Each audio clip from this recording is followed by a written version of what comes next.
Bucket ನೀರಲ್ಲಿ ಮುಳುಗಿ ಮಗು ಸಾವನ್ನಪ್ಪಿರುವುದನ್ನ ಕಂಡು ಆಘಾತಕ್ಕೊಳಗಾದ ತಾಯಿಯೂ ಕೂಡ ಆತ್ಮಹತ್ಯೆಗೆ ಶರಣಾಗಿರುವ ಮನಕಲಕುವ ಘಟನೆ ಚಂದ್ರಲೇಔಟ್ ಪೊಲೀಸ್ ಠಾಣಾ ವ್ಯಾಪ್ತಿಯಲ್ಲಿ ಜರುಗಿದೆ.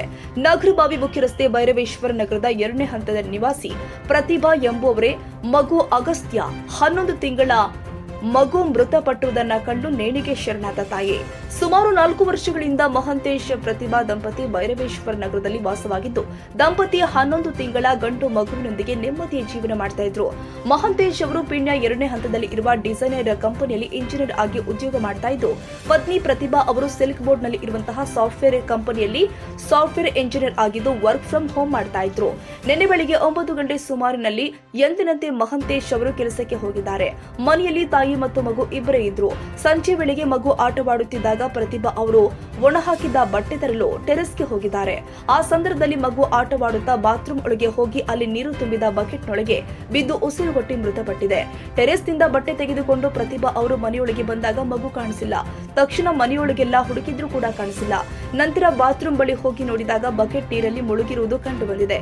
ತಕ್ಷಣ ಕಿರುಚಾಡುತ್ತಾ ಮಗುವನ್ನ ನೀರಿನಿಂದ ಹೊರತೆಗೆದು ನೋಡಿದಾಗ ಮಗು ಸಾವನ್ನಪ್ಪಿರುವುದು ಕಂಡು ಗೋಳಾಡಿದ್ದಾರೆ. ಮಗುವಿನ ಸಾವಿನಿಂದ ಆಘಾತಕ್ಕೊಳಗಾದ ಪ್ರತಿಭಾ ಅವರು ಏನು ಮಾಡುವುದೆಂದು ತೋಚದೆ ಆತ್ಮಹತ್ಯೆಗೆ ನಿರ್ಧರಿಸಿದ್ದಾರೆ. ಆತ್ಮಹತ್ಯೆಗೂ ಮೊದಲು ಇಂಗ್ಲಿಷ್ನಲ್ಲಿ ಡೆತ್ ನೋಟ್ ಬರೆದಿದ್ದು, ಅದರಲ್ಲಿ ನಾನು ಬಟ್ಟೆ ತರಲು ಟೆರೆಸ್ಗೆ ಹೋಗಿದ್ದಾಗ ಬಕೆಟ್ ನೀರಲ್ಲಿ ಮುಳುಗಿ ಮಗು ಮೃತಪಟ್ಟಿದೆ. ಮಗುವನ್ನ ಉಳಿಸಿಕೊಳ್ಳಲು ಆಗಲಿಲ್ಲ. ಹಾಗಾಗಿ ನಾನು ಆತ್ಮಹತ್ಯೆ ಮಾಡಿಕೊಳ್ತಾ ಇದ್ದೇನೆ. ನನ್ನನ್ನ ಕ್ಷಮಿಸಿ ಅಂತ ಹೇಳಿದ್ದಾರೆ. ನಂತರ 15 ಡೋಲು ಮಾತ್ರೆಯನ್ನು ತೆಗೆದುಕೊಂಡಿದ್ದಾರೆ.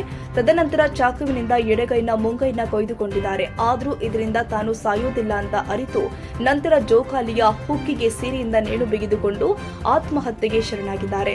ಸಂಜೆ 6:30 ಸುಮಾರಿನಲ್ಲಿ ಪತಿ ಮಹಂತೇಶ್ ಮನೆಗೆ ಬಂದು ಕಾಲಿಂಗ್ ಬೆಲ್ ಒತ್ತಿದ್ದಾರೆ. ಬಾಗಿಲು ತೆಗೆಯದಿದ್ದಾಗ ಮತ್ತೆ ಬಾಗಿಲು ಬಡಿದಿದ್ದಾರೆ.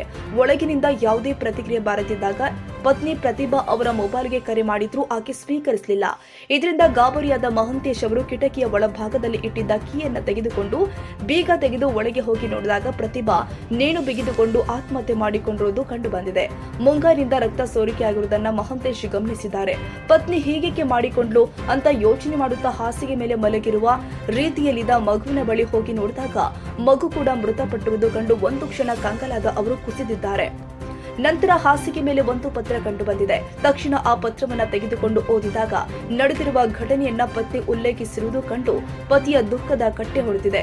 ನೆರೆಹೊರೆಯವರಿಗೆ ವಿಷಯ ತಿಳಿದು ಮನೆ ಬಳಿ ಜಮಾಯಿಸಿ ತಾಯಿ ಮಗುವಿನ ಸಾವು ಕಂಡು ಮಮ್ಮಲ ಮರುಗಿದ್ದಾರೆ.